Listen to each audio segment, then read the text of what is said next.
Hey guys, I'm Jerry. I'm Sierra, We're ladies. and we tangent. Did you see the comment? It said that they're convinced that we're like cat dog I was connected gonna under this blanket. I literally was waiting till we turned this on because I was gonna say there's so many people that are like they look like cat dog. We We are. cat dog. Do you want to play that game? Right now? Why not? Oh, I don't think so. You don't think? I'm nervous. Okay, hold on. I'll start. Okay. You want me to start? Sure. Okay. Okay.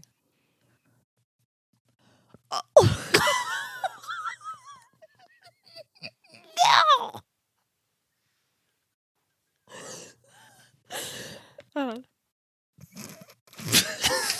You're not supposed to laugh? Okay.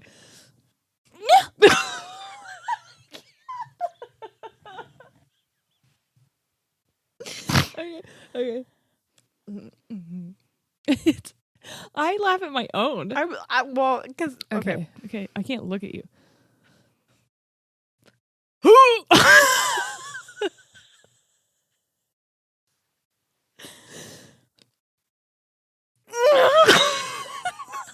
I hope that's a sex sound. That's more accurate to what my sex sounds sound like. Oh. Mom, turn this off for a second. One time I had a friend that was like, "Hey, girl, you sounded like a straight caveman." But I was blackout drunk, so truly it could have been either one of us. Were you Might like, not. ugh? I think so. It was, wild. Yeah. I don't think I was enjoying it. I saw a TikTok that was like, turn on your face forward facing camera and See what you look like on top? yeah. It's not good. No, I felt so sad for me. Yeah. I like went upstairs and did it over Shane and was like, is this what you see? Is this what does it? Is this what makes you go? He doesn't do that. I hope he does. I'm trying to think of what he does. Oh, should I?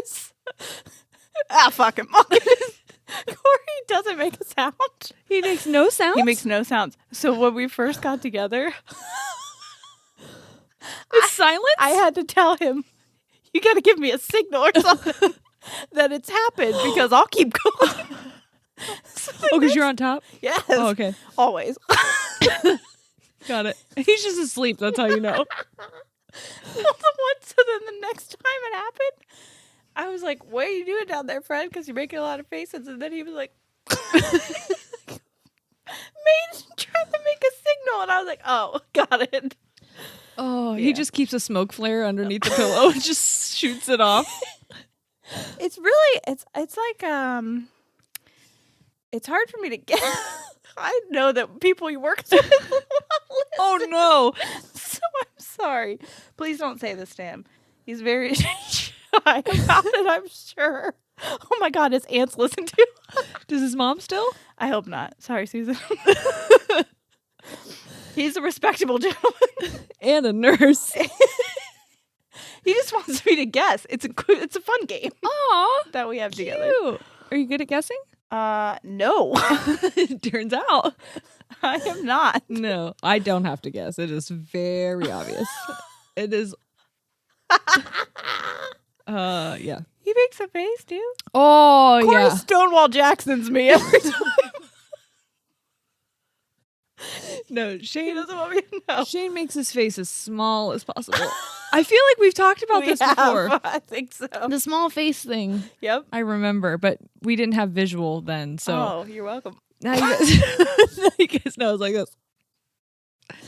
Yeah. Oh wow. Okay. Speaking of sex, I've been watching Bridgerton finally. Yay! Oh, it took me forever because I was like, I'm not going to get into it. My mother-in-law almost has Yeah. been telling me, my own mom, you, Yeah. everybody's like, Sierra, you'll love it. I'm like, every time people tell me that I'm going to love something, I'm so hesitant because I'm like, you don't even know me. Fucking And angsty teen. they're always 100% right. It's You always still haven't watched Hill House. fuck, I know. Well, it's scary. I know, but people requested us to do an episode on Oh. it in like October. Whoops. And you were like, I'll find the time. I know. Well, I keep just watching the same fucking shows that I've watched over and over again. It's anxiety. I heard that was an anxiety thing because I don't like surprises. So yeah, Bridgerton. Oh, I see what everybody. Listen, he was like, I burned for you. Oh my God, the And I she- burned for you? And she's like, I burned for you. And I was like, I'm burning all over my couch right now. I was burning in the bath. Oh, you watched it in the bath? I did. I take my phone in the bath sometimes, and they got to that part, and I was like, "Oh my God! Literally? let's change this water." All of episode 6, I was just like, I don't have sex enough. On the steps. Oh my God, that's what I just got to. The part where he's just like Having a having downtown Susie Brown on like her parents' steps. I'm like, what in what world? And then he's Yes. like, oh, spoiler. And then he's like, it's over. Yeah. Right after, I'm like, what? He's like, "Bye." That'll be the last time that happens.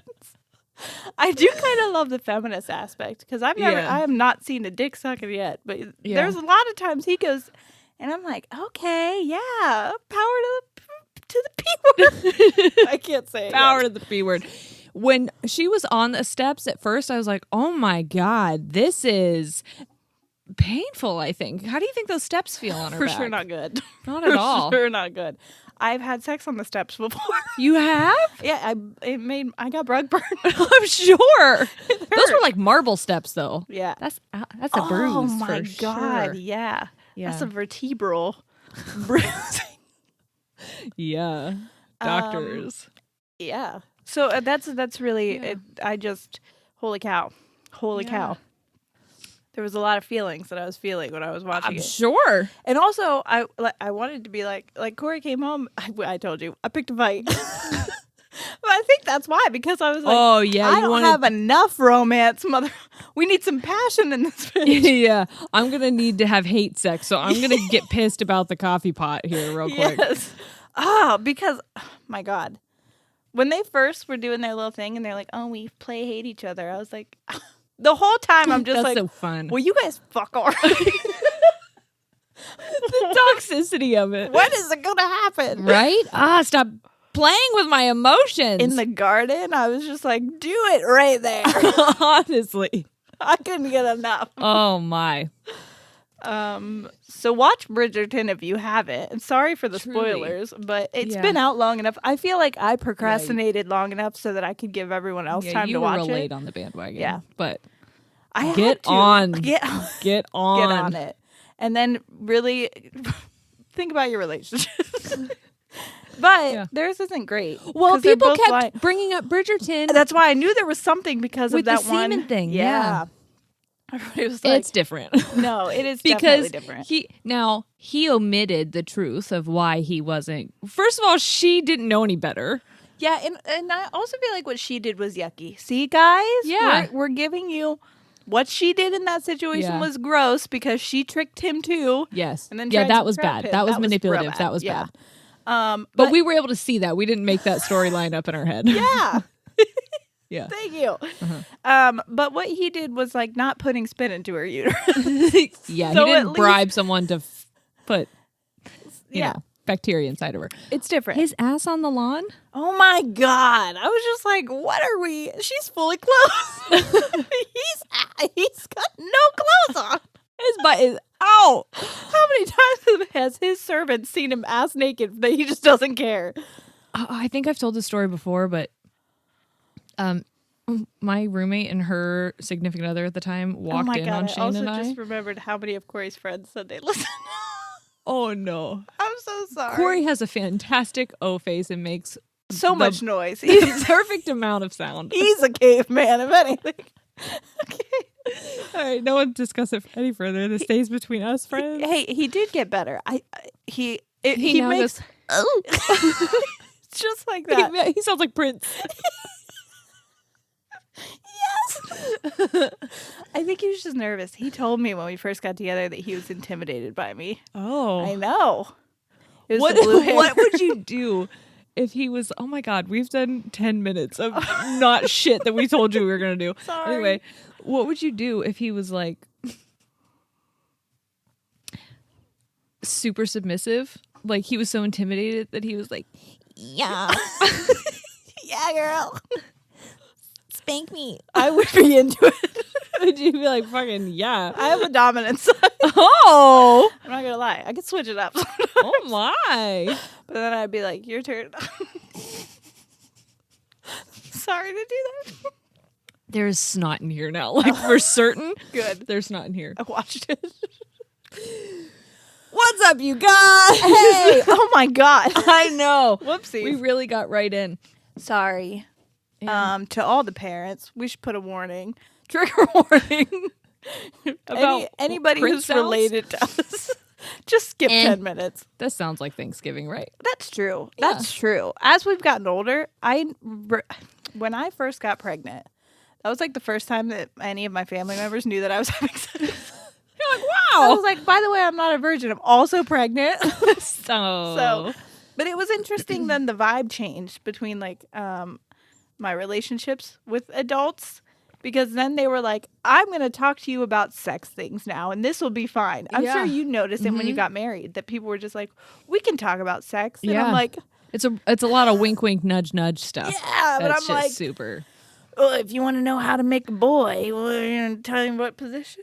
It's like, yo, that's not how science works, but It's sure. not at all. I got into a fight with a guy at an airport one time who was trying to tell me that... How to make a baby?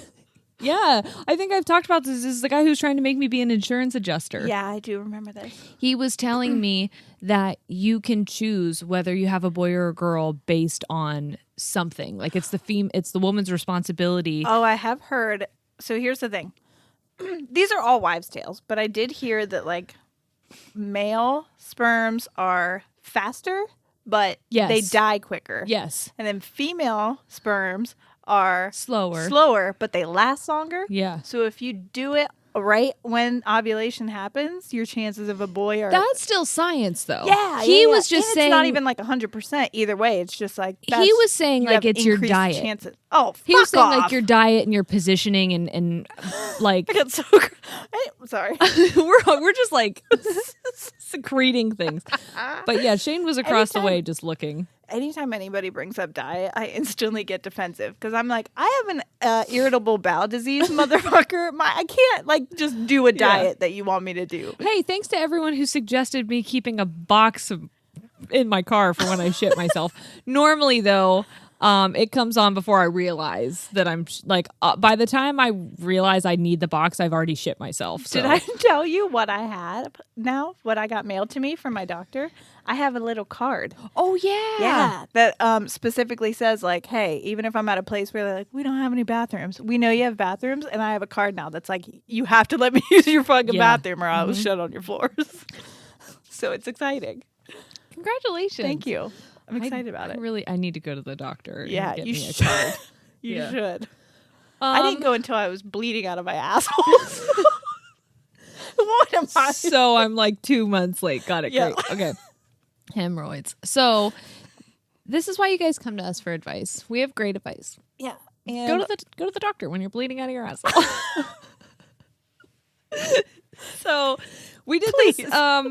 We started this series a long time ago. This is only the second episode of it, so now it's a series. Yeah. Where we give completely solicited advice. You asked us these questions, but yeah, and we're not professionals. No, anything we say comes from our personal experience, and we're gonna do our best to give you good advice. Yeah, but take it with a grain of salt, and also do what you think is best for your life. We don't know you. We're just and we also take no responsibility for what happens after. Seriously. Because we're telling you now, we are just people. I don't even have my life figured out, bud. I'll do my best. Yeah, we're all just doing our best. So this is just for funsies. Yeah. But some of them are pretty serious questions. Yeah. So, which is why we started everything with sex and poop. To really just balance it out nicely. I was going to put these in order, but... Ah, fuck it. I didn't. Do we both have like? I'm feeling a lot of. It's spring, so I've got a lot of milk. Yeah, so it's making me phlegmy. I'm regretting not putting Kahlua in it. Oh my gosh! I meant to tell you, I got my first vaccine yesterday. Yay! And my cell phone service has been great. How have you been talking to Bill Gates? No, I only have one dose, so the second one is where you really get. I like him to give me bedtime stories at night. I don't have mine yet, but Corey does, so I talk through his. Yeah, I get mine nice. though. I think I have it signed up for a week from now. Yay! Yeah. Wait, not on a Friday because I made sure not to do it just in case I have like yucky feelings. Oh yeah. How do you feel after your first one? Fine. I think because we had COVID. Yep. So many of you listened to our episodes from like December, January last year, and you're like, yo, bitch, I think you had COVID. And we sure, yeah. We're pretty now. sure we did. Yeah. But do you want to know why I don't trust technology? Okay. My printer ordered ink for itself. I thought you were going to say your printer gave you the vaccine. It's like, whoa. Yeah. Your printer ordered ink for itself? Yes. That's very cool. It is self-aware enough to be like, I'm low on ink. And I got ink in my mail the other day. And I'm like, I haven't used this printer in a year. Why? I think my mom's printer does that too. It also orders paper for her. What? Very helpful, but very scary. Yeah. Also, whose fucking credit card are you using, printer? Give me a notice. Yeah. Am I I'm going to check my statement and be like, what the hell? That's crazy. What if he just goes crazy and he's like, I need more ink? I just wake up and he's like in the kitchen making himself a cup of coffee. A pot of ink. Yeah. Anyway. This one is kind of like in your ballpark. Am I crazy for wanting to go back to college for a new degree master's when I'm in debt for the first one? No, because you're going to be in debt for the rest of your life. Honestly. For something. You might as well make it something that you want to do forever and that you love. And we're supposed to be getting some like student loan relief. So like I'm hoping that happens for you. But I'm paying for my cosmetology school that I went to, and I'm in school again, and I just got done paying for college the first time when I went to cosmetology school. So I just feel like if I'm always going to be paying for something, so I might as well pay for something that I think that I'm going to benefit from and that other people will benefit from. Yeah. And like we talked about last week how you don't ever arrive. So like there's no rush to this perfect life that you think exists. Yeah, I'm going to be 30 in like 2 months, 3 months. Yeah. And I am a freshman in college again. Yeah. So like I have no timeline and I'm not in any rush and I don't care. I just, as long as I get there, then I get there. Yeah. I could be 60. Corey went to nursing school with a guy in his 60s. I had multiple people in their 60s in classes with me. And that's the thing too. It's never too late to start over again. I have my bachelor's in teaching, and you will never catch me in a classroom unless it's for a parent-teacher conference, ever again. I don't want to be a teacher. Yes. But I don't regret getting my degree. Right. I think I learned so much, so many valuable lessons, so much knowledge that I'm really grateful that I have, and even my experience in teaching, I learned so much there, and I'm glad that I have that. Also, I met my absolute best friends at college. I met my husband at college. So, like, that was amazing. Shane has a degree. He went to school for to be a sound engineer. Yeah. Racked up so much debt. Big debt. Yeah. And then got home and was like, I don't want to do, or what am I going to do with it, basically? Well, we knew that if he wanted to pursue it, we were going to have to move somewhere, and he wanted to stay close to our family and have a family, and he wanted to be a really present dad. So, like, he went back to school and got his accounting degree. Is that what he's going to do forever? I don't know. He likes woodworking now, so probably he could eventually. The cool thing is, like, you can do whatever you want, whenever you want. Yeah. The only thing is, like, just do whatever is financially best for you. I think that's my only advice is, like, don't let money stop you from pursuing something that you're interested in, but also don't let it bury you. Yeah, because it can get to be a lot. If you are to a place where you think that you can financially handle more, then I say go for it. Yeah, especially if, like, by the end of it, you're going to be making something that is going to be able to provide you a life that can handle that debt. And if you have to work another job, like I was working serving for a long time to pay off my first college debt, if you have to work another job in between to like chip away at some of that before you start again, there's no time limit. Like we're all on time isn't real. Yeah. Literally just, do what makes you happy, I think. Yeah. Tips for long distance relationships. Oh, I broke up with all of mine. Trust is the biggest thing. Mm-hmm. If you have a really good foundation of trust, then I think that you'll be just fine. Having clear understanding of when and how you'll communicate, how often you'll communicate, if you're going to get online and Skype, or if you're going to FaceTime, or if you're going to text. Shane and I had really opposite schedules, so it was important to schedule in how we were going to communicate with each other. Yeah. And don't take advantage of the other person's trust, I think. Oh, for sure. I think that, knowing that you have a super trusting partner and then being like, well, I can go out and be with my friends and not get a hold of them. Like, yeah. If that's something that you guys have talked about that is like but like a boundary almost, it's like a thing where, hey, I know that you're going to go out and have fun with your friends till 2 a.m. Can you just like let me know that you're okay kind of thing? 'Cause that's how I am with my anxiety. Even when Corey's living 10 minutes down the road. Yeah. I'm like, can you just let me know that you're okay if I don't hear from you for a full night? Because otherwise I'm going to think you're like dead somewhere. Just be very, very clear and overly communicate. Yeah. Because what else are you going to do? Yeah. Really, what else are you going to do? How are you going to be intimate? If you're going to be intimate, how often are you going to see each other? If you're going to see each other. Mm-hmm. And I don't know. It can be very hard, but it is incredibly worth it because for us, at least, I was able to have this wonderful relationship with a partner who was so very supportive of me, but I didn't have to tend to the relationship because he wasn't there. Yeah. I only saw him once every 3 months. So it's tough, but it's worth it if you can make it and you can do it in a healthy way. Yeah. Oh, for sure. Yeah. Okay, here's one for you. Okay. How can I best enjoy this sweet time before an anticipated proposal? I'm eager and rushing it. That's just an ironic question because I'm like, I don't know. I rushed it so hard. I think the best thing First of all, I think it's a great thing that you just said, I don't know. Yeah, I really don't. I mean, because truly, Corey used to be like, what is your rush? Honestly. And I think, so I'm going to take from him for a little bit. Because I was always like, let's go. I want to get to being married. That's so exciting. And he was always like, once we're married, that's it. That's like finish line stuff. Yeah. I want to like enjoy this as long as I can. So we had very different views on that because I was like, when we get married is when it starts. Yeah. And he was like, when we get married is when it's over. Technically, starting and ending anything is just in your mind. Well, I think it's not all a continuation. It's not a start or a finish. It's just like a different chapter. Yeah. So my best advice would be to just enjoy where you're at now. Know where like your relationship is, because like me and Corey aren't engaged, but we know that we're going to get married. Like I have no doubt in my mind that he's the person I'm going to spend the rest of my life with. So I say like my mother-in-law and things like that. Yeah. I feel like he is my husband and we live together. We have a house together. Like we're very much married. There's an immense amount of comfort in that security. Yeah.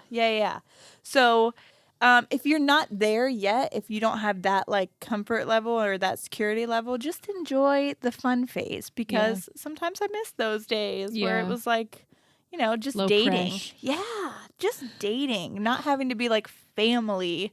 I think that I don't really remember. Yeah, it was a while for that you. Part because Shane and I's relationship was long distance, and then basically as soon as he got back, we were engaged and then living together and then married. But I will say, as far as rushing any time period of life, I think about it with my kids. And I remember when we had Ollie, we kept being like, I can't wait till he can talk. I can't wait till he can laugh. I can't wait until he can walk, until we can take him to the park and he can go on the swings. And then you realize that those moments are gone. Yeah. And so I was living in a world of like that didn't exist yet and missing the one that was here. So we started saying, I look forward to this. Like, I do look forward to when that happens, but I'm not trying to rush out of this moment. I want to enjoy what's going on right now because this is, you'll never get the dating phase back. And that was some of my favorite moments. It wasn't like as comfy cozy as we are together now. Yeah, there's an excitement in it. Yes. I would get nervous when I would see him and things like that. So just enjoy where you're at now. Yeah, because it's all downhill. It really is. It's about to get real boring. He's coming in the bathroom to take a shit while you're showering. And you're like, can I have 5 minutes? Next thing you know, you're shitting on each other's shit. Cutting off toxic family, yes or no? Yes, 100%. Family. I was going to say family means nothing. I was like, that's going to piss people off. But really, truly, I don't think being blood makes you family. Yeah. I think love and the way that you treat people, and if you're being toxic or someone's being toxic to you, they don't love you or they love themselves more than they love you. Right. And it's all about knowing how you deserve to be loved and protecting your sanity and your heart and your mind. And if people are bad for you, people are bad for you, whether they're related or not. I know that can be tricky. I know it can be difficult. You have to get to a place where you're like, I can live my life without you. Yeah. And I sometimes you don't want to. Yeah. But there was a relationship that I had with a family member that I used to talk to my therapist about all the time. And she would be like, okay, well, then you need to have a conversation with that person or and tell them how you feel and get to a compromise, or you need to cut them off. Like, that needs to be the solution, because what you're telling me week to week is not changing. Yeah. And it's not healthy for either one of you. And I was like, I can't, this person has been in my life for my entire life. I can't just act like they don't exist anymore. And she's like, you're allowed to grieve them. You can be sad, but at the same time, neither one of you is benefiting from this. Right. And it's just going to keep going downhill, and it's going to go very badly. Yeah. In your mind, you're hoping that other person is going to be the person you want them to be. That's not how it works. Without ever having the conversation of being like, hey, I don't like what's happening between us. Yeah. They're not going to get it. So she gave me an ultimatum, and she was like, I don't like doing this, but I feel like I have to. So you need to either or stay where you're at right now and keep being unhappy. You either need to talk to this person, tell them what's wrong, try to communicate it, or be done with it. And that was what I had to do. So, and then I didn't do that. I think it also depends on what toxic means in the situation. Yeah. If it's abusive, yeah, goodbye.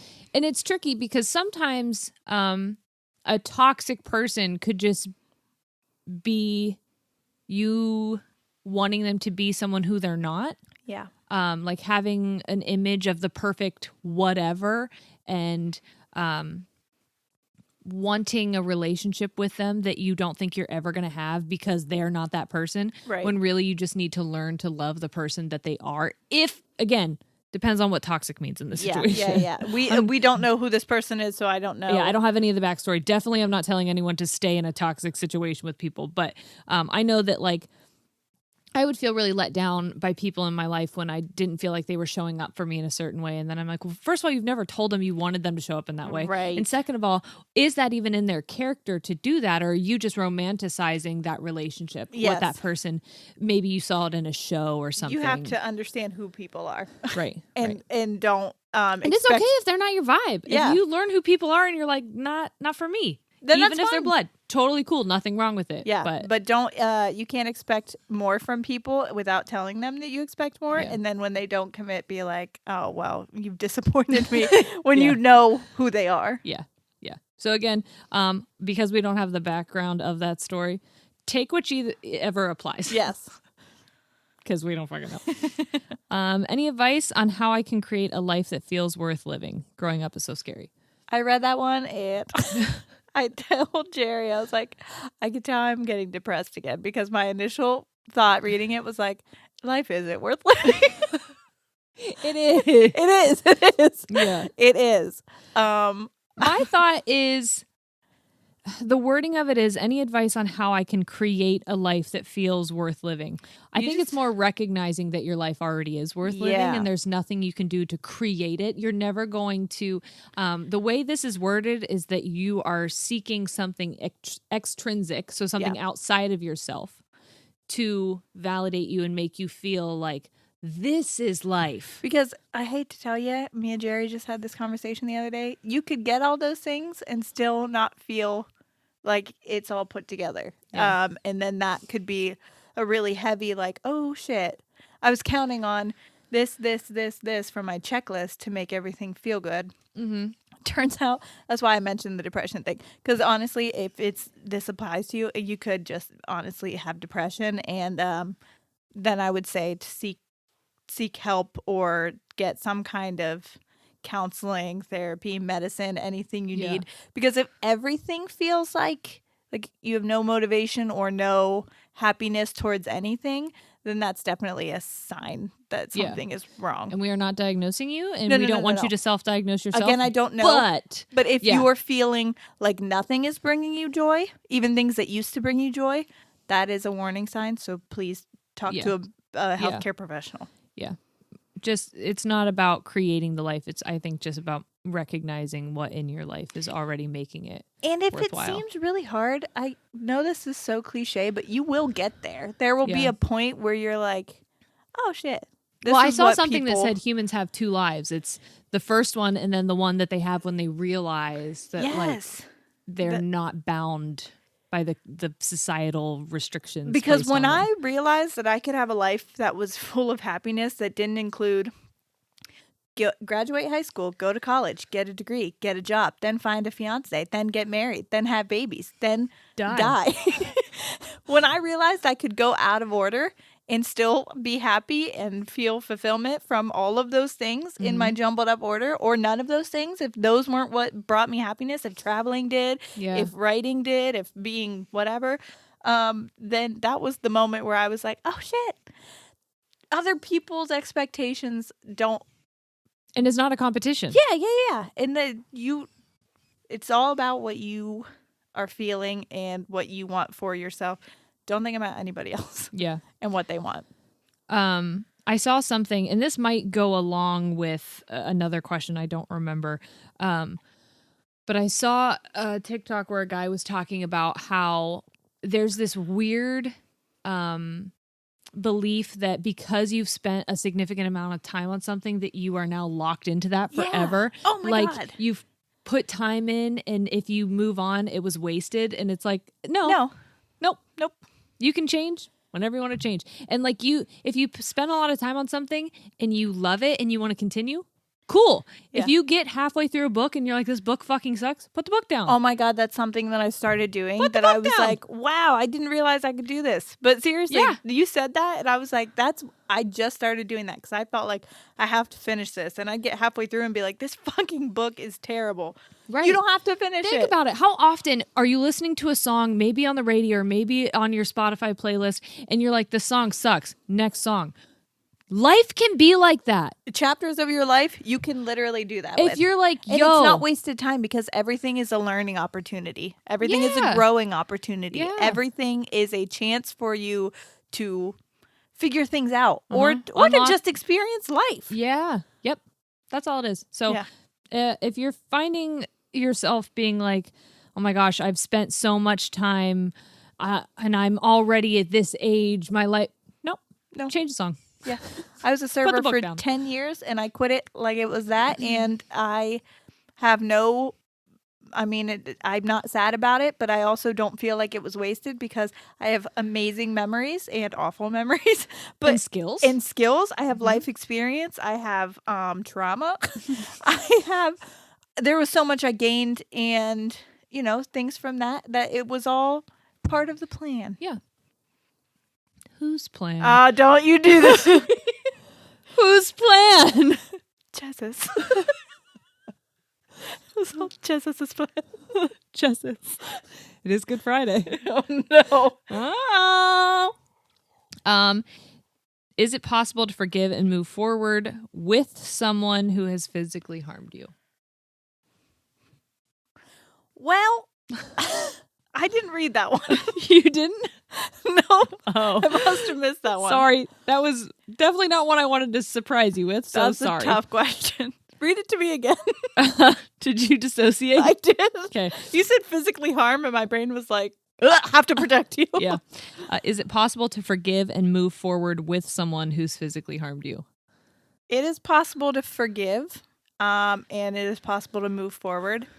I don't know why you have to move forward with them. Yeah, with them is the part that I'm stuck on. The problem part.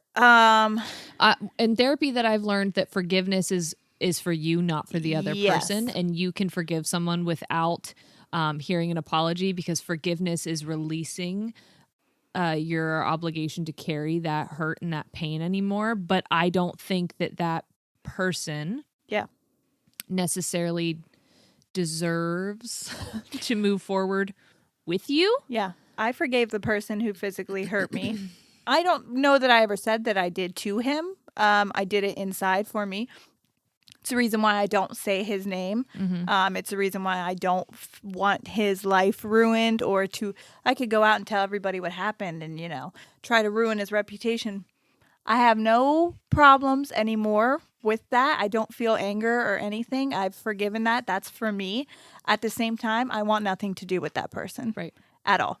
And that's also for me. That's for my safety. That's because I know that person, and I hope that everybody can change, but I'm not willing to risk my health and safety anymore because I hope that person changes. And you do not owe anyone that. No, not at all, because they could change. There were times where I did forgive him, and he changed for 9 months to a year at a time, and it was amazing. And he always went back. He literally always went back to physically harming me. So if it's been a cycle, it's probably going to continue in one way or another, and you don't have to put yourself through that. So there is no shame in cutting that off. You can also forgive that person and not feel anger or hate or anything for them. That does not mean that you owe them any part of your life anymore. Right. So I feel really bad that you didn't read that. That was like one that I must have accidentally skipped over. Well, did I answer it well, though? Yeah, no, I think so. You're like, I was not here. Autopilot the whole time. Thank you for answering that. Blind. Yeah. Essentially. Whoopsie. I know. No, it was okay. I'm glad for whoever asked that. Thank you for asking that. But I'm scared for you. Yeah. Because I want you to know that you deserve better. Yeah. And they can say they're going to change as many times as they want, and they will. They'll always say it, and they probably believe it, and they'll make you believe it too. But that's a risk that you have to determine if you're willing to take it or not. And we don't want you to. And we don't want you to. You don't have to. You don't have to. You're worth more. I want to hug you. So this is a 3-parter. My partner's mom doesn't know she's racist. I'm constantly silenced or wrong. I'm mixed. She's white. He's half native. We live with her. He won't stand up to her / back me. I don't want to give him an ultimatum, but I don't know if I can keep quiet anymore. Oh, that's tough. It's incredibly tough, and I think it's even more tough for us to answer as two white women of privilege who have never really had to experience what this feels like. Yeah. So giving advice on this feels... like it's not our place almost. Yeah. But what I will say is he probably... I don't even know if he can see it, if it's been happening to him for as long. So he might not even know that he needs to stand up for it. Honestly, he might be so... conditioned to it that he doesn't realize that what's being said is racist. You know what I mean? Right. But at the same time, like you don't have to be in that situation. There's no reason to keep putting yourself in that situation. It's such a tough thing because we don't know what's happening. Like if you've asked him to and he said no, or if he's unaware, or like we don't. Yeah, I'm trying to give him the benefit of the doubt, but I really don't know the situation. Yeah, we don't know the situation at all. I think really what's most important is for you to feel validated in your relationship and Yeah. any concerns that you may have. And I think it's even trickier that you're living in her home. So you already feel, or you may be made to feel like you're a guest and like it's not really your home. So you don't have any power there. And because she's older, there's this like weird dynamic, Definitely power dynamic. Yeah. So here's the thing. The word ultimatum to me gives off such a negative connotation, but like boundaries, there is a place where it's not so much an ultimatum, but it's like, I can only withstand so much. Yeah. And if this is physically and emotionally harming me. Right. This is a boundary that I have. If she continues to overstep it, I can't be a part of this anymore. And that's, if you let him know that, and if he doesn't back you, then that's what my therapist always used to say about boundaries is you need to set the boundaries, but you also need to be prepared to enforce the boundaries. To hold them. Yeah. Because that's the hardest part. Because you want them to be like, oh, yeah, respect them. I'll totally respect it. It doesn't happen all the time. It doesn't happen a lot of the times. There's going to be pushback. And so when that happens, your number one thing that you have to do is hold it. So if you say, I'm leaving, or I don't know if your situation, you might not be able to get out, which would be horrible. But if you can, if you have anywhere else to go and you set those and he doesn't respect it, she doesn't respect it, there's no shame in leaving. That's an incredibly toxic environment for you to continue to subject yourself to. Yeah. And for your partner to not be supportive of it. You have a lifetime ahead of you. Mm-hmm. And looking into the future, if you can't see a life without this person, what does the life look like for you? Is it a life that you feel trapped in? Is it a life that you are still experiencing this incredibly awful behavior?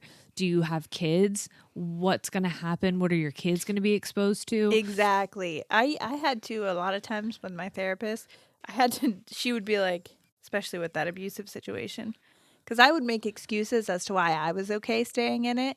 And then she would bring up my child and like, she would be like, now picture everything you just told me he did to you. Now picture him doing it to your child. Or picture your child watching it so much that he thinks that's normal. Right.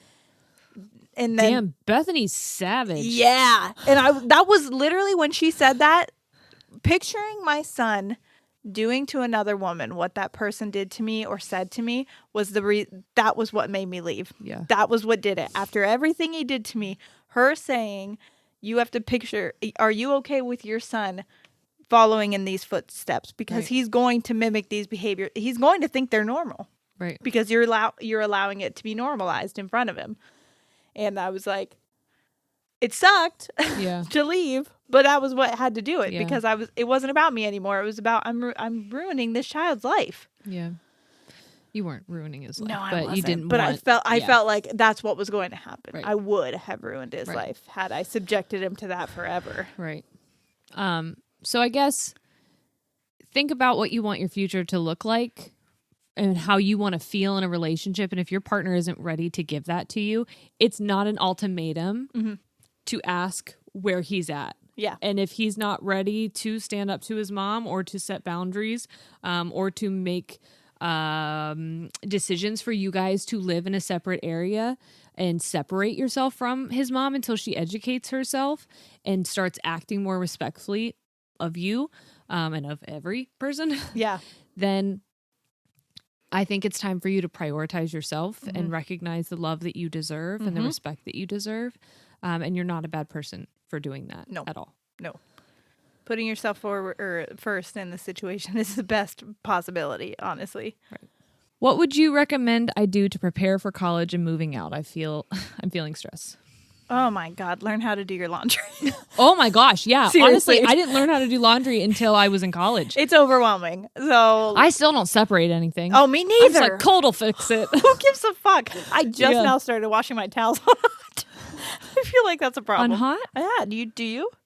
I don't separate my towels. You don't? Oh my God, I just started separating my towels. I never used to separate my towels. No. I only do it now because I learned in aesthetic school about the bacteria that can get on like wet towels, but also my clothes get wet. I think it's just because I don't want it on my face. I don't wash my face. Oh, okay, cool. So you're fine. I will wear this makeup for 3 days. What else? Well, you already listened to us, so you're good on the pod. I was gonna say find a good podcast because transitioning from going to being around a house full of people to being in like a place where you're alone a lot is tough. Yeah, that was hard for me because I was used to constant noise and people always being home. Things that you can have like just as people sounds in the background, I feel are very helpful or was helpful.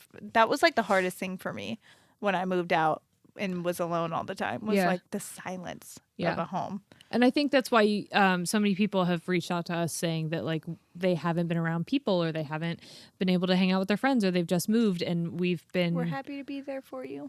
Yeah, thank you guys. That means a lot to us that we've been able to do that because that was literally our whole goal in the first place. So. And that's when I started listening to podcasts. That was like when you guys message us and you're like, I want to say real quick, speaking of messages, holy shit.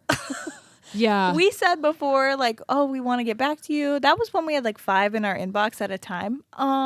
Yeah, if we said like we get back to everyone, we're trying, but right now we have like... It has grown significantly. We will work. What we'll do is like Sierra will work from the top down and I'll work from the bottom up trying to respond to people. It's very and by the time we get done with like however many, it's like we so never many. Did anything at all. It's very much like brushing your teeth with while you're eating Oreos still. Yeah. So we do love it, but we don't want you guys to think because we said in the one episode that we respond to everyone that we're not responding to you. We're trying. We're just we do read them. I read a lot of them. Yeah. I just physically don't have the time to respond to everybody as quickly as they're coming in. Yes. Yeah. But we truly appreciate because that's how I used to feel about podcasts was that it like saved me from being just a sad little bitch all the time. So I also feel like giving yourself an opportunity to transition because it is a very, very big step. Mm-hmm. It is a very scary thing, and you are starting an entirely new chapter, and you're doing it basically by yourself. Allow yourself to mess up. Allow yourself to not have it figured out because no one fucking does. Don't feel bad if you're only eating like microwavable meals. Yeah, for a long time. And cereal, like that's how I lived the first year that I moved out because I didn't know how to cook. Give yourself like a break. Yeah. Don't think that you have to jump right into adulthood because you don't. It's a very and if you're someone who likes groups, join groups on campus. If you're someone who doesn't like groups or because of COVID you can't join groups, that's fine too. Don't feel pressured to do anything. You'll find your rhythm eventually. Yeah, that's don't the biggest rush thing. To it. Don't feel pressured to have to act a certain way because or have now the college experience or the single life experience. Yeah. There is no such thing. It's just we're all having a human experience and it's all individual. Yep. What would you say is your first step in following your passion? First step, just follow. Honestly, I think it's like stop giving a fuck what other people think about whatever that passion is. That's it. Stop giving a fuck. Yeah. Just about everything. Truly. Because when we started this, which I feel like is our passion, there was so many thoughts inside of my head that were like, you sound stupid. People are going to make fun of the way that you talk. People are going to make fun of the way that you look. People are going to make fun of what you have to say. People are going to make fun of you think that you're funny, but you're not. There was a guy who was like, oh, looks like anyone can have a podcast these days. Why are they important? And we're like, we don't know. We fucking wish we knew. We don't know why we're important. Here's the thing. Once you figure it out, will you let us know? No one is important until they are. Yeah. Okay? And we're not, sometimes we still don't even think it. And then we have 81,000 people listening to us at a time. Yeah. And we're like, must be. I mean, whatever. Okay. You know what I mean? Yeah. It's just like, I don't know.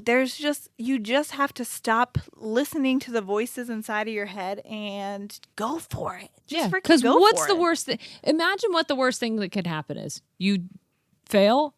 Okay. Yeah. You're still kicking it, yep. honey. Unless like your passion is skydiving and like the worst thing that could happen is like literally die. Then Yikes. Yeah, okay? then I mean, maybe get on an anxiety medication beforehand because that's scary. Yeah. But that's all. Other than that, take the leap, baby. Yeah. Jump out of that freaking plane with a parachute. Yeah. Hopefully it works. We're really keeping our fingers crossed for you. Advice for being okay with life not moving at the same pace as your peers.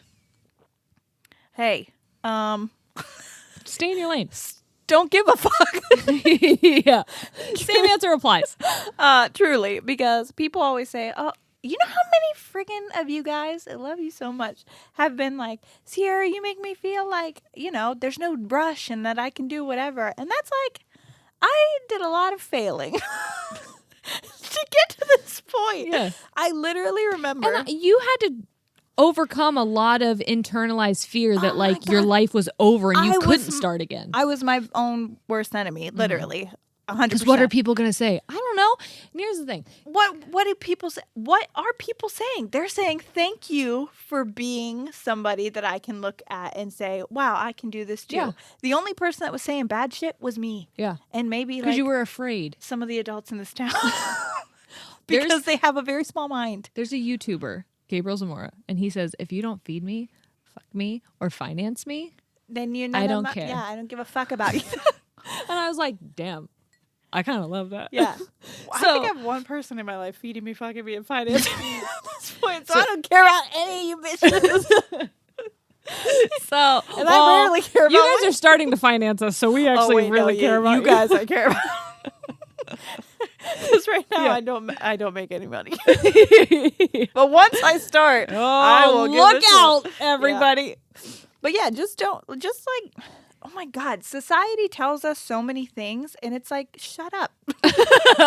You're not going to arrive. Like, you don't win a prize. I just talked about this with Barbara. I'm like, there's no fucking prize for marrying someone or getting a job. Like the end of the game life. There's not like, you won it. It's just like death. You die. There's no one is handing out trophies ever, like free. You had a baby before 30. Congratulations. You've won part of society. No, it's not fucking happening. So you had a baby after 25, after you got done with college. You had a baby after marriage. Yeah. Congratulations. None for you. No. Harlot.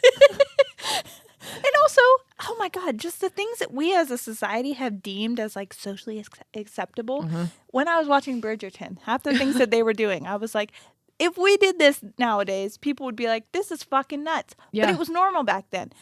1,000,000 years from now, people are going to be like, they gave a shit about a piece of paper and having a baby. Who cares? Yeah. Who cares? Live your life to be happy, and that's freaking it. Yep. Cheers. What to do when you have too many creative ideas and to not let imposter syndrome creep in? I think that goes along with the last two. It's just like, stop giving a fuck. All the answers are stop giving a fuck. Yeah. That one is just like, it's kind of always going to be there. Even when you start gaining success, again, as we are starting to like lift off into podcast successdom, which we never. I love that word. Thank you. Successdom. It sounded like really magical. Yeah. We never thought that was going to happen. I still am imposter syndroming in my head. I am like. We all think you're playing a joke on us. I'm literally like, these people are fucking with us. And one day they're going to be like, you guys thought we liked you? Dumb. It's either that or we're dead. Yeah, it can't be that we just have supportive people. No, can't be. No. So just learn to tune those voices out because they're always going to be there. I want to tell you guys that they're not, but you can talk to the most successful people in the world, and I guarantee you they tell you the same thing. Unless they're narcissists. I think maybe focusing on like the reason why you're doing it in the first place. Yeah. Because like we had imposter syndrome, but we were loving this when we had 200 people an episode listening. We were loving it when it was just our moms. Yeah. Just because we were like, this will be something so fun that 5 years from now, if we make a couple episodes, we can look back on and be like, that was so funny what we were going through at that time.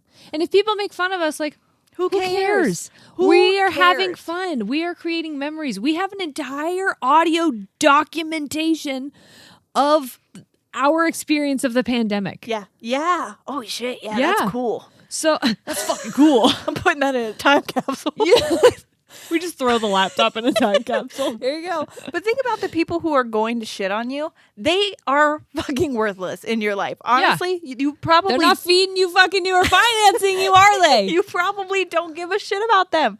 We have gotten just a handful of like negative messages just because obviously not messages. I'm not messages. I'm comments. sorry. Comments. Like I had one today that was like level 1 humor. The female gender's finally getting it. And I was like, wow, male approval. Surprise. They're all men. Yeah. Oh my God. Nobody saw that coming. They're all so supportive all the time. But anyways. Sarcasm. Level 2. Yeah. We made it. But here's the thing. I have said this to my boyfriend because he's like, is that going to make you sad when you see those? And I'm like, they're not my target audience. 100%. I don't fucking want them listening to me. Actually, that makes me feel better. I really want you guys as far the fuck away as possible. I hope you think that I'm like not funny at all because I want you over there. Get the fuck away from me. Yes. I love that. Oh, it's our like defense. It is. It's like, oh, okay, fucking same to you. Yeah, I love it. Oh. What is the biggest piece of advice you can give to a woman who is about to turn 20? Stop giving a fuck. Stop giving a fuck. Hey, 20? Yeah. Oh my God, your whole life is ahead of you. Be prepared to make a bunch of mistakes. Yeah. 100%. Be prepared to make mistakes and learn from them. Are they mistakes or are they... They're learning opportunities. To experience lessons. Yeah. Because you're welcome them. Because you're going to mess up. And look out for red flags. Yeah. Know your worth. Yeah. Know your freaking worth. This is a lot. Sorry. Do not settle for fuckboys. Yeah.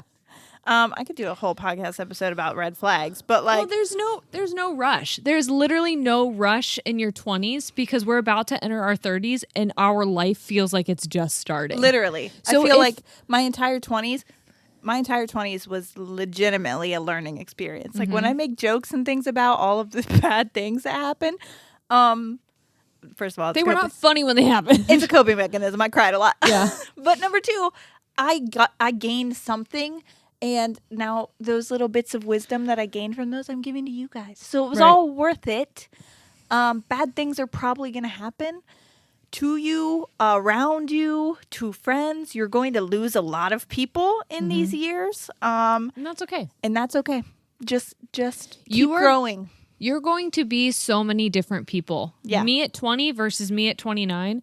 I have been so many different people in that time period, and each one of them has so much value to me. Yes. And I think just appreciate all those parts of you. Don't put get yourself caught up in a timeline. Don't think that you have to be married and settled down by 25. Right. Seriously. Unless you want to be. Unless you're in a really happy place and you want to be. And that's fine too.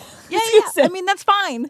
But I'm just saying. We got married on my 25th birthday. I remember at your 25th birthday, that was 9 days before my 25th birthday. And I remember being like, wow, I am failing at life. And I wasn't. I'm sorry. No, it's okay. I wasn't. Yeah. I think I came. I had like contusions.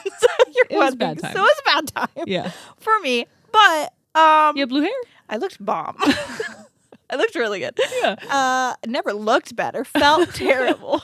But I didn't realize that I was going to find the love of my life like 2 years later. Yeah. And we're not married yet, but we're not rushing it. We're hoping. No, I really don't care. I'm not rushing it at all because that's the end, baby. Yeah.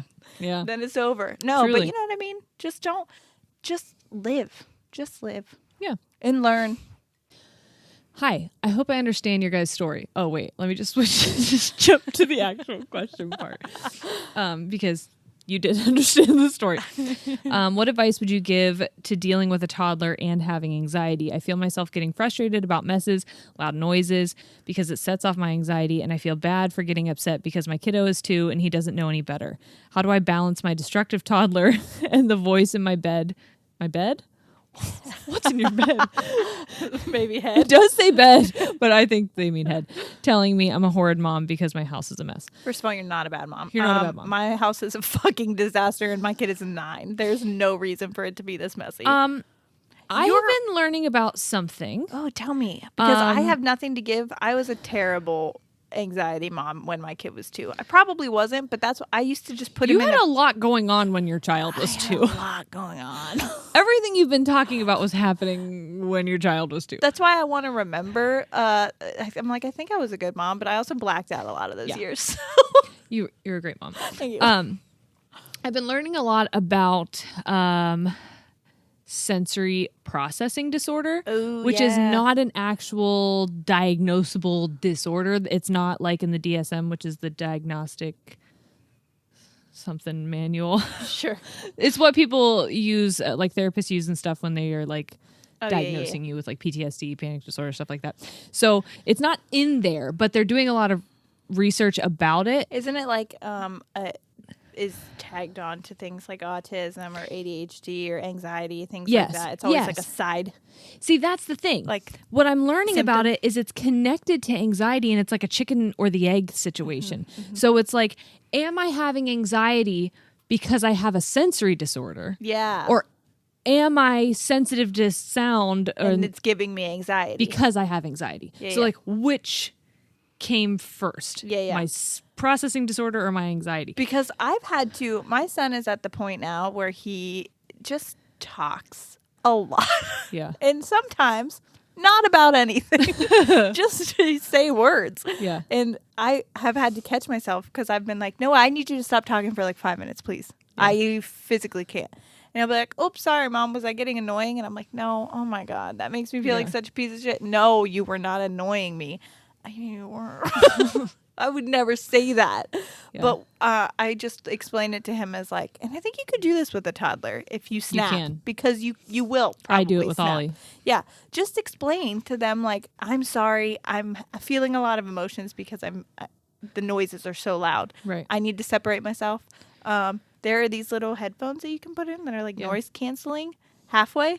And I know people, they're like little earplugs. It dampens earplugs. The sound. Yeah. So those again, are helpful. I'm not diagnosing you with a sensory processing disorder. I'm just saying, if you have, what I learned about sensory processing disorder is that it is on a biological level that your nervous system is either overreacting or underreacting to stimulus. So, for example, when you have a migraine, super sensitive to light. Yes.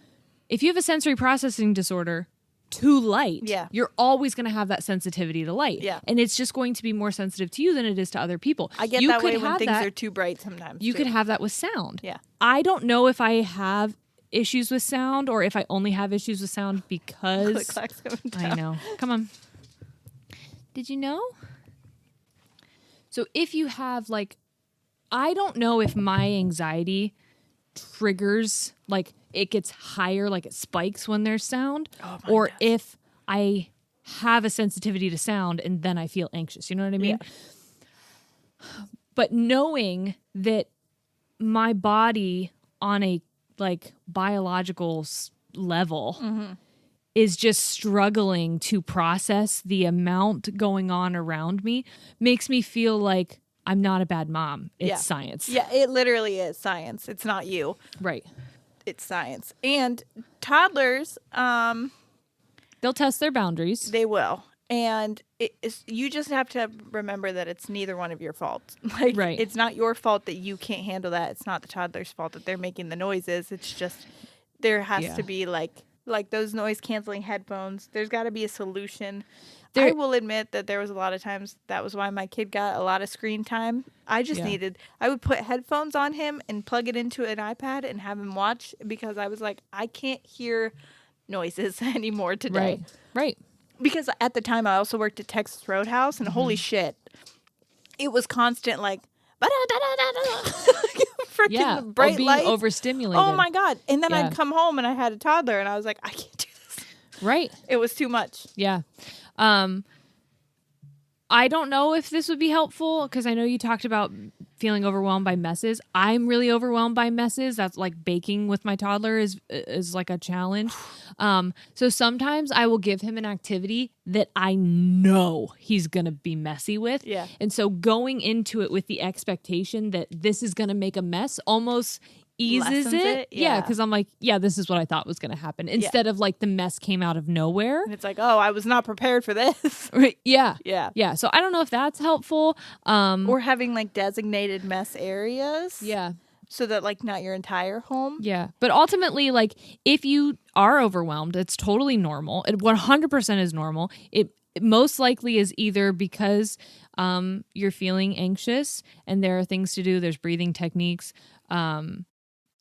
There's also like it's such an important learning experience for your toddler to when you're ready to communicate that to them, to say, I'm feeling very overwhelmed. This isn't your fault. I'm feeling very triggered by the sounds. Or when you feel like they come to a stopping point of making the mess, you clean it up together. Yeah. All right. Thank you for doing that. Now we're going to pick it up. You know what I mean? Like, I think hearing you say, I'm feeling overwhelmed. I think I need to take a break. I need to go outside and take a breath. I need you to try and be a little bit more quiet right now. I don't think that there is anything wrong with saying that, because it lets your kid know that they can then hopefully eventually communicate that to you as well if they're ever feeling it. So, and when I do it to Noah, I try to make it known, like, this isn't a you problem, this is a me problem, but can you help me out? Yeah. Because work with me here. Yeah, because my problem is getting bad. Right. So this person listened to our faith episode. Oh my gosh. This is going to be a tough That was one. like a year ago. Yeah. Well, everyone's just found us, so they're catching up. So it says, I wanted to reach out because I'm agnostic, but have always imagined some kind of universal karmatic thing was involved. I clung to the phrase, everything happens for a reason. I can now see the ickiness in that. Oh, I guess they listen to toxic positivity. Yeah. And to be honest, I'd always felt that way about it being icky, but had always assumed, since that was the closest thing to what seemed right, that it must be true. It begs the question, secularly, if things don't happen for a reason, how do you live with them? I'd really appreciate your insight. That's a good question. I read something the other day, and it said, God makes you strong before he makes you happy. Mm-hmm. And so the reason I'm answering this with the God thing is because they asked the question secularly. Yeah. And the idea that like I am being prepared through challenges to learn and gain this experience to help prepare me for when I am in a situation where I can be happy, it made me feel better. Yeah. You know what I mean? Yeah. I'm going to take this as somebody who's not a Christian-y. Yeah. I mean, I believe in something, but She's like, you're agnostic. I am. So I'm going to answer this the way that I don't really believe that everything happens for a reason, or like what you said, that I was put through challenges. However, I like to think of the challenges I was put through as learning opportunities. Right. So it's kind of like everything happens for a reason, but I like to think that I'm in control of it. Yeah. That even though bad things happen to me and around me, that I have control of what I do with them. Take from it. Yes. Yeah. And so it doesn't always have to be like the DUI thing. That was fucking terrible. I make jokes about it because that's how I keep myself from crying. Yeah. I learned so much from that, and I became a better person because of that. And I will never do that again, obviously. So little moments like that where I'm like, I don't know that I was 100% like made to get a DUI. Yeah. Because I feel like I was putting people, like there was people's lives that I was putting in danger. I don't actually think nobody was on the road at the time, but you know what I mean? Yeah. It could have happened. So I just think that even though I don't know 100% what it is that put me in those situations or why they happened, I like to think that I have control over taking like something from it, a learning moment or a growing moment. I wonder if it was phrased like encouraging you to find the reason in things happening rather than everything happens for a reason. Like, you're responsible for figuring that out. Yeah. It's not just going to like reveal itself to you in because some magical that's what sign. I was thinking. When I would hear everything happens for a reason, I would be like, well, let's get to the fucking why. Because there was a time in my life where it was like bad. Yeah. And then I just had to be like, oh, all of these bad things happen so that I can make people laugh on a podcast. You know what I mean? Or I had to be like, they were just moments that I learned so that hopefully I can contribute to somebody else's life and in a positive way. Right. My bad thing that happened to me could prevent a bad thing happening to someone else. Right. But it also allowed you to heal. Oh, yeah, it did. Yeah. And I learned a lot about myself. Yeah. And people are like, you're so strong and whatever. I wasn't in my early 20s. You know how I was. Yeah. I was a meek little bitch. Yeah. But I'm like, for sure. You know. For sure. But I am a strong badass now because you are. I'm freaking strong and I'm a badass. But it's because I got knocked down and I got up again. And they're never going to keep me down. Chumbawamba. No, I agree. And like I've always said that, and I talked about this, and I think we even titled our miscarriage episode, "The Miracle and the Misery," is like after healing came understanding, and I was able to recognize where I think when you look at any situation, you can either look at the bad or you can try to find what you can benefit from. Yeah. Not necessarily calling it good, but like, how can I use this? Kind of about perspective. Because you can look at, I used to be that person that used to look and be like, God, my life sucks. Everything is terrible and all bad happens to me because life sucks. And it's like when I flipped it, that's when I started learning things from the bad and used it to my benefit. Right. Instead of being like mopey sad bitch. This is an excuse for me. Captain Mopey sad bitch. This is an excuse for me to keep making mistakes and keep fucking up my life. Right. Instead, I was like, why don't I take a step back and try to figure out what I could have. Because if you have to be here anyway, you learn some shit. You might as well enjoy your time if you can. Have a good time. Learn from the bad, grow from it. And then, keep calm and carry on. Yeah. 100%. Yeah. Early 2000s. So this person said that they have a lot of gas. Oh my God, that same. They want advice about.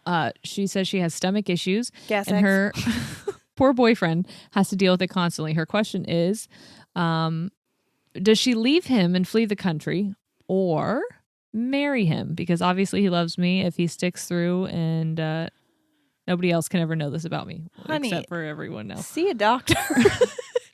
I was shitting blood before I saw a doctor. Also marry him. And they were like, hey, you have an autoimmune disease, my girl. Yeah. Like, and that's a lot easier to say to people than just like, hey, I shit blood sometimes. Or, hey, do you have another pair of pants I can put on?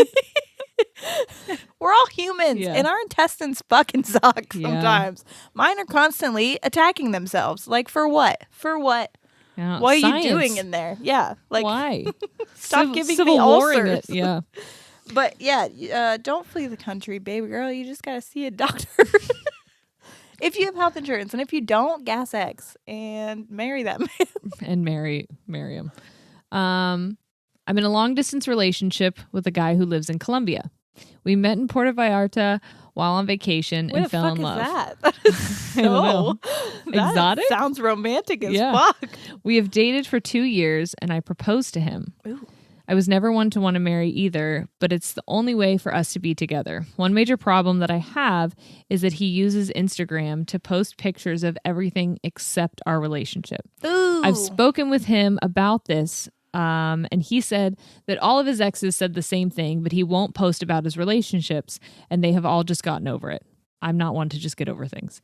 He posts pictures that are risque and flirts with people in the comments. When he does post, until that. I know. When he does post pictures of us, it looks like we're old friends that have just reconnected with a caption that suggests the same. This is a same-sex couple, by the way. So my question, having a lot of, I know. My seeing question, a lot of red flags. Is what do you think he means? What do you think this means? Is he not? Sorry, this is a 2-pager. Is he not serious about us? Does he really want to be single? I feel like he's ashamed of me. I post pics of us often enough because I want to share my life, the life I'm proud of. Okay, I have a couple. My boyfriend now currently is not a big social media person. Yeah, there's 2 separate answers here. First one is someone does not have to flaunt your relationship on social media. Corey is very much like, let's be private and have what we have together. And I'm like, I want to talk about our sex life to 100,000 people. Yeah. So we're very different in a lot of ways. And I've had to respect his privacy parts. I've had to respect his private parts. I disrespect them too. But I've had to respect that he wants like some things to remain more private. Well, I didn't respect it in this episode, but he doesn't listen. Some things. That was not one of the things. No. And I had to stop. That was my problem, that I thought, oh my God, because you don't post me, you don't want people to know that we're together, you're cheating on me. Mm-hmm. But I thought those things because in the previous relationship, that was the fucking issue. Yeah.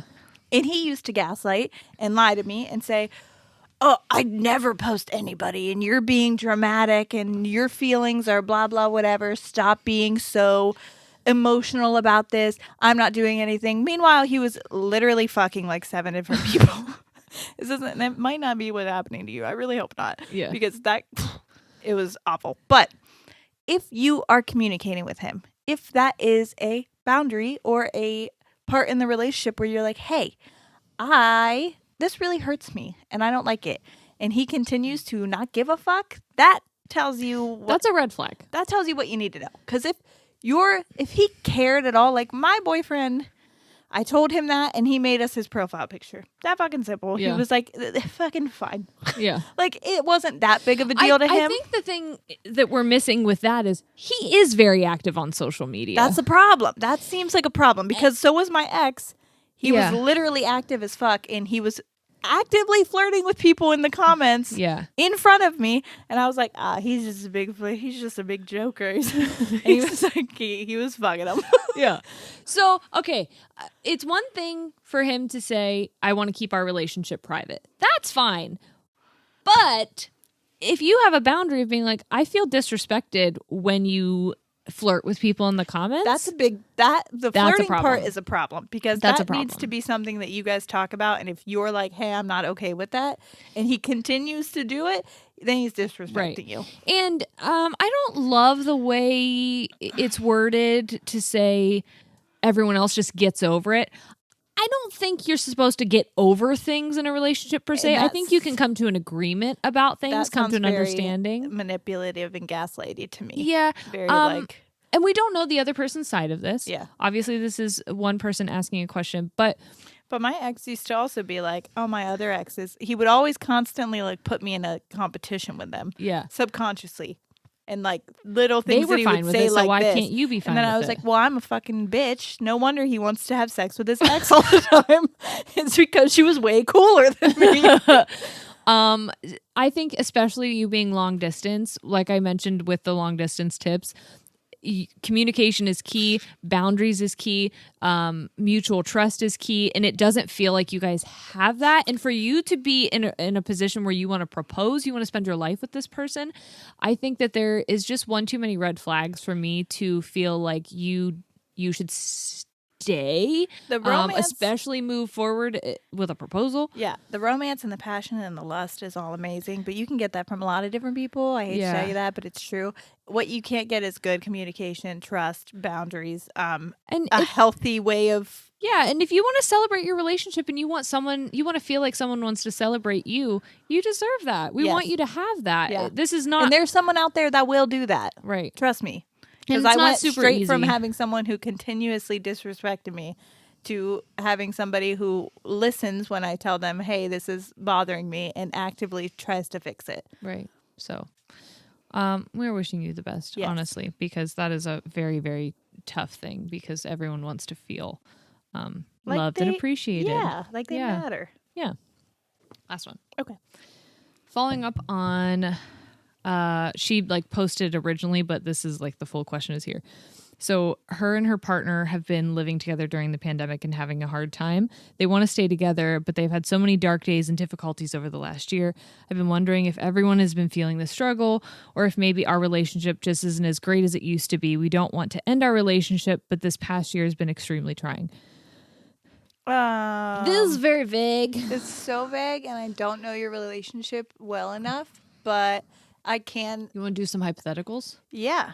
Okay. Give them to me, and then I'll give the advice. In my head, we've had so many dark days. Does that mean you're both experiencing bouts of anxiety and depression because of the global trauma we're experiencing? Or did your power get shut off? Because that happened to me a lot. So yeah, well, are you talking literal dark? It's dark in the house? That's what I was going with. I don't think that's what they mean. Well, power issues can be really bad. I've had my power shut off so many times. Yeah. And it can cause a lot of fights. Yeah.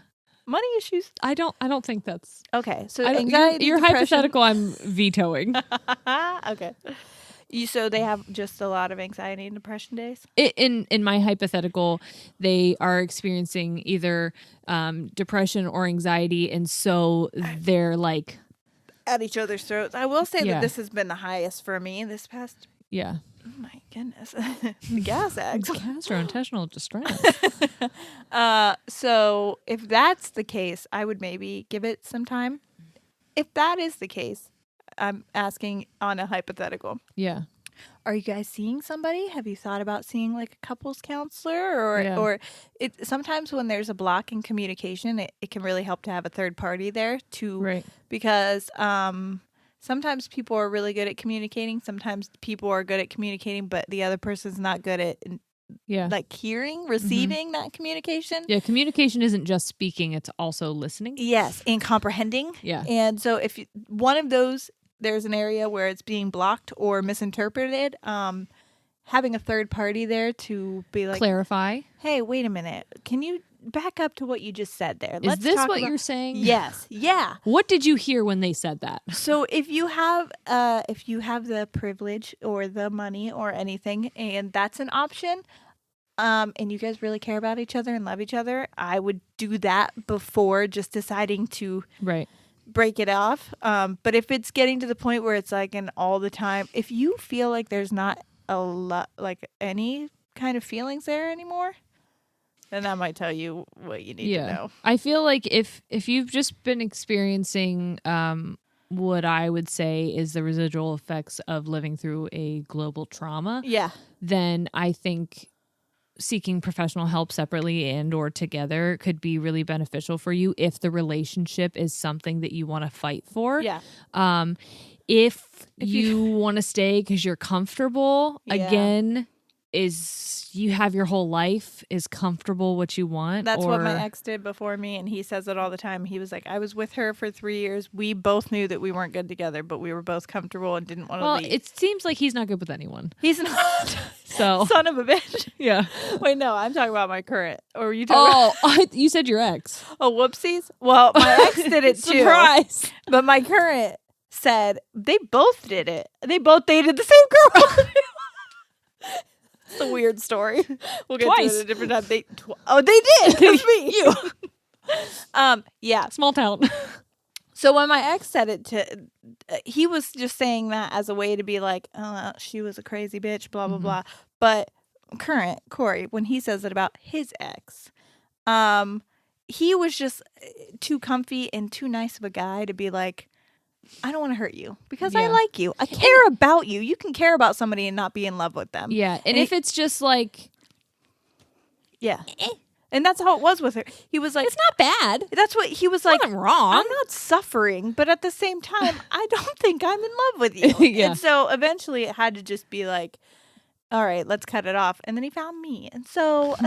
Think about that. Well, you could find your actual soulmate. It does also say that it's not as great as it used to be. What's missing? That's what I want to know. Like, where are you lacking that you feel like it's not like it used to be? Yeah. What did it used to be that it is no longer that you are missing, that you're longing? Is that something you can get back? Or is it something that you're just a different person now? Yeah. Or is it like the beginning passion flame kind of went away because that happens. There's always that excitement in those butterflies. Like we said before, Jerry would be like, oh, I have to dump this guy because I don't feel butterflies anymore. And it's like, well, those go away after time. Yeah. So if that's like, if it's just moving from passion to like comfortability, or you got to really, there's a lot there. Yeah. We need more, baby. Yeah. So, but if you mean dark days, as in it's like fighting, like emotional trauma, physical trauma, like not worth it. It's truly not worth trying to fight for something that isn't a healthy thing for either one of you. Yeah. Because is whatever, just because something starts out great doesn't mean it's going to end great. So again, this is so vague. It's hard to have a very thorough, well thought out answer because there's just some missing pieces, and we don't want to fill it in with our assumptions. Yeah. So that's why we gave you 3 different answers. Yep. You're welcome. Yeah. There was so many more, and I want to apologize if we didn't get to your questions. Some of them kind of overlapped. Some of them were just asking us like personal Q&A questions, like wanting to know like our favorite memory together and things like that. So if you guys at some point, we don't want to do like back-to-back Q&As, but in the lineup in the coming months, like if you guys like these style of episodes, let us know. We can do a like Q&A. A personal one. Yeah, we could do an assumptions one. We could do another Hey Ladies. Let us know in the comments. Yeah, you guys comment now. Yeah. So yeah, that's that on us giving you mediocre solicited advice. Yes. So thanks for hanging out. Yes. We'll see you next week. All right. We're out. Goodbye.